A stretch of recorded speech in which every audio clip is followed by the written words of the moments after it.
What is up, bros and gals? Bloodburger here. We survived the apocalypse. It's 2013.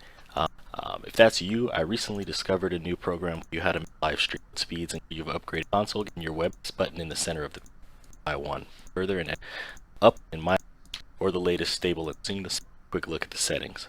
Clicking the settings button will bring up a new window here. You should have an empty scene when you start it up for the first time. So you'll need to add sources and edit it to your liking. But before we do that, let's just take a quick look at the settings. Increase in quality until you're at about 5 or 6. Have to, for instance, that's running. Basically, we found out right now I'm gonna want.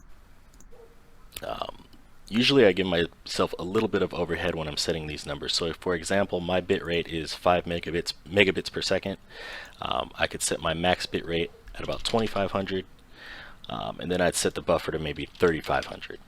Now keep in mind, like I said before, you might have a huge upload speed and you're able to broadcast at 10 megabits per second.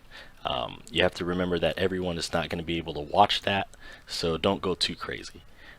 Typically anywhere between 2000 to 3500 megabits per second is enough, depending on what kind of game you're playing.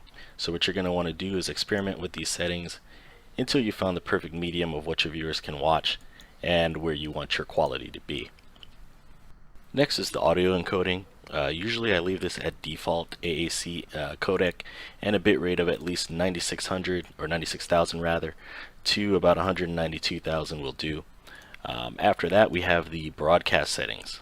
Here you can set your mode, where you have two options: live stream, which will broadcast directly to your channel.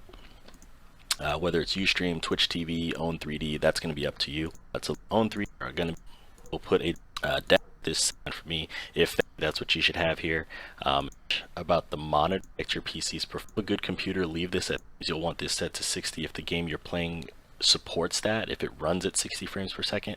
If it doesn't, or you the top drop down list here,